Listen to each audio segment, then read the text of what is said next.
గతంలో తెలంగాణ రాకముందు కాంగ్రెస్ పార్టీ అధికారంలో ఉంది, చాలా ఏళ్ళ అధికారంలో ఉంది. అప్పుడు అంబేద్కర్ని అవమానించింది కాంగ్రెస్ పార్టీ. ఇప్పుడు మాట్లాడే అర్హత లేదని చెప్పి బీజేపీ నాయకులు కొంతమంది ఆఫ్ ది కెమెరా చెప్తున్నారు స్టేట్మెంట్లు. ఎట్లా చూస్తారు? అంబేద్కర్ గురించి ఎప్పుడు గొప్పగా చెప్పింది కాంగ్రెస్ పార్టీనే. మొత్తం లోకంలో అంబేద్కర్ జీ కానీ కాన్స్టిట్యూషన్ కానీ ఇంత గొప్పగా మాట్లాడతారు. మాకు షాకింగ్ అయిపోయింది అమిత్ షా గారు ఇట్లా మాట్లాడినారు. రైట్, ఆ కాన్స్టిట్యూషన్ అంటే మొత్తం వరల్డ్లో ఒక సింబల్ లాగా ఉన్నది. సో నెల్సన్ మండేలా దగ్గర నుంచి గాంధీజీ, అంబేద్కర్ జీ, వీళ్ళు లెజెండ్లు. ఈ లెజెండ్ల గురించి మాట్లాడితే ఎట్లా? ఇప్పుడు అందరు చెప్తున్నారు ఆయన దేవుడు పక్కా. అట్లాంటి ఒక వ్యక్తికి ఫ్యాషన్ అని ఏదో మాట్లాడినా అది టోటల్ రాంగ్. ఎందుకంటే బీజేపీ పార్టీ ఎప్పుడు కాన్స్టిట్యూషన్కి ఒప్పుకోదు.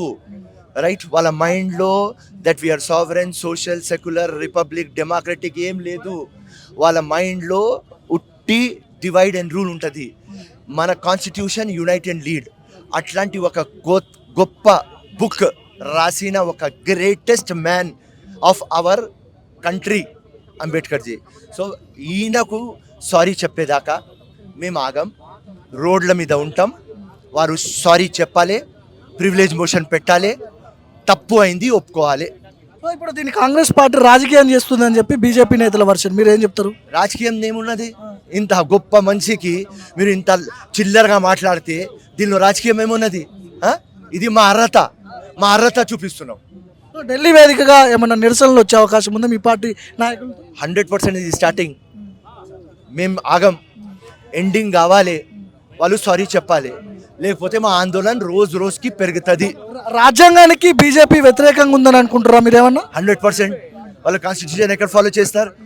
ఇవాళ కూడా డివైడ్ అండ్ రూల్ చేస్తారు, యునైటెడ్ లీడ్ ఎక్కడ చేస్తారు?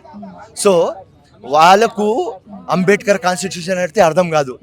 సో వచ్చింది, తప్పు చేసినారు, ఒప్పుకోవాలి. పార్లమెంట్లో స్వయంగా అమిత్ షా ఇట్లాంటి వ్యాఖ్యలు చేయడం వెనుక ఏం ఆంతర్యం ఏముంటుంది అంటే ఎందుకు చేయాల్సి వచ్చింది అనుకుంటారు మీరు? అవమానించడానిక దళితుల్లా? అంబేద్కర్ టార్గెట్ ఇక్కడ సావర్కర్కి గొప్పగా చూపించాలి అని అంబేద్కర్కి ఈ మాటలు. That's all simple logic. Ideology behind ఉన్నది. ఇక్కడ ఐడియాలజీ ఏది మనది? Unite and lead. వాళ్ళ ఐడియాలజీ ఏం? Divide and rule. కాన్స్టిట్యూషన్ ఏమంటది? We are secular all. వాళ్ళు ఒప్పుకోరు అంతే. మోడీనేమో నేను పార్లమెంట్ ప్రధానమంత్రి మోడీనేమో నీ పార్లమెంట్లో అడుగుపెట్టడానికి, ప్రధానమంత్రి కావడానికి రాజ్యాంగం రచించినటువంటి అంబేద్కర్ వల్లనే నేను ప్రధానమంత్రి అయినని చెప్పి మోడీ అంటాడు. ఇక్కడ అమిత్ షా రివర్స్ మాట్లాడుతున్నాడు. ఎట్లా చూడొచ్చు ఇద్దరు? అదే చెప్తున్నా కదా, ఇంత తెలివి లేదు. కాన్స్టిట్యూషన్ ఉన్నదేనే మొత్తం నడుస్తుంది. పార్లమెంట్ కానీ అసెంబ్లీ కానీ ఏదైనా దానికి నువ్వు అగేన్స్ట్ చెప్తే ఎట్లా? అట్లాంటి ఒక లెజెండరీ పర్సనాలిటీకి మీరు తప్పుగా మాట్లాడితే ఎట్లా? సో అక్కడ వీళ్ళు రాంగ్. సో వీళ్ళ ఆలోచన కాన్స్టిట్యూషన్కి వీళ్ళు ఒప్పుకోరు. అగేన్స్ట్ ద కాన్స్టిట్యూషన్, దానికోసం అగేన్స్ట్ అంబేద్కర్ జీ. మీ ఫైటింగ్ ఎట్లా, ఎంతవరకు ఉండబోతుంది? ఎట్లా ఫైట్ చేస్తారు ఇప్పుడు మీరు? తప్పు ఒప్పుకోవాలి. రైట్, ఒప్పుకుంటే గమ్మున కూకుంటాం, లేకుంటే ఇట్లనే ఆందోళన చేస్తాం, హంగర్ స్ట్రైక్లో కూర్చుంటాం. ఎప్పుడు దాకా సారీ చెప్పేదాకా మేము ఆగం. కేంద్ర మంత్రి పదవిలో ఉన్నారు అమిత్ షా, ఏమైనా డిమాండ్ చేస్తున్నారా? ఆయనకు చెప్తాం మేము, రిజైన్ చేస్తాడు, చేయడు. రైట్, సారీ చెప్తే చాలు. సో ప్రీతం గారు స్ట్రేట్గా చెప్పండి, ఎట్లా చూస్తారు వ్యాఖ్యలు? ఎట్లా విషయం ఏముంది? కొవ్వెక్కింది బాగా, కొవ్వనగా కొట్టాలి అంతే, ఇంకేం లేదు. బాగా ఏ రాజ్యాంగం మీద అయితే ప్రమాణం చేసి ఈరోజు హోంమంత్రి అయ్యాడో ఆ రాజ్యాంగం గుర్తు రావట్లేదా? ఎవరు రాసినా గుర్తు రావట్లేదా? ఫ్యాషన్ అయిందా? ఫ్యాషన్ ఏందో చూపిస్తాం, కథ ఏందో చూపిస్తాం. కాంగ్రెస్ పార్టీలో ఉన్న దళిత నాయకులు, బీసీ నాయకులే ఎందుకు రోడ్డు ఎక్కుతున్నారు ఈ విషయంలో? మిగతా పార్టీల వాళ్ళు ఎందుకు బయటికి రావట్లేదు? మిగతా పార్టీల గురించి మాకేందుకు? మిగతా పార్టీలు అందరూ అక్కడ కుమ్మక్కయ్యారు. అది డబుల్ ఇంజన్ సర్కార్ అంటే బీఆర్ఎస్ బీజేపీ ఒకటే. ఎందుకు ఒక్కరేంది? ఇక్కడ ఎంతోమంది రెడ్లు ఉన్నారు, మా మైనారిటీలు ఉన్నారు, మా బీసీలు ఉన్నారు, ఎస్సీలు ఉన్నారు, అందరు ఉన్నారు. ఇక్కడ కాంగ్రెస్ పార్టీ పూర్తి స్థాయిగా రాజ్యాంగాన్ని వ్యతిరేకించిన బాబాసాహెబ్ అంబేద్కర్ అన్న ఊరుకునే ప్రసక్తి లేదు, అది ఎవడన్నా కానీ.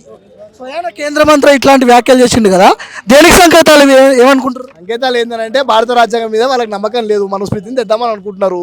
అందుకే జమిలీని కూడా పెడదామని అనుకున్నారు. జమిలీ అనగానే మా మల్లికార్జున్ ఖర్గే గారు, మా ప్రియాంక గాంధీ గారు, మా రాహుల్ గాంధీ గారు పార్లమెంట్లో ఏకదాటిగా జాయింట్ పార్లమెంటరీ కమిటీ వేయాలని చెప్పి ముక్కు వెండి కమిటీ వేయించారు. దాంట్లో ఎక్కడ చర్చ వస్తుందా అని చెప్పి బాబాసాహెబ్ అంబేద్కర్ అంటే మొత్తం డైవర్ట్ అవుతుంది ఇష్యూ అని చెప్పి అన్నారు. కానీ దాన్ని వదిలే ప్రసక్తి లేదు. జేపీసీ జరగనే జరుగుతుంది, జమిలీ మీద చర్చ జరగనే జరుగుతుంది.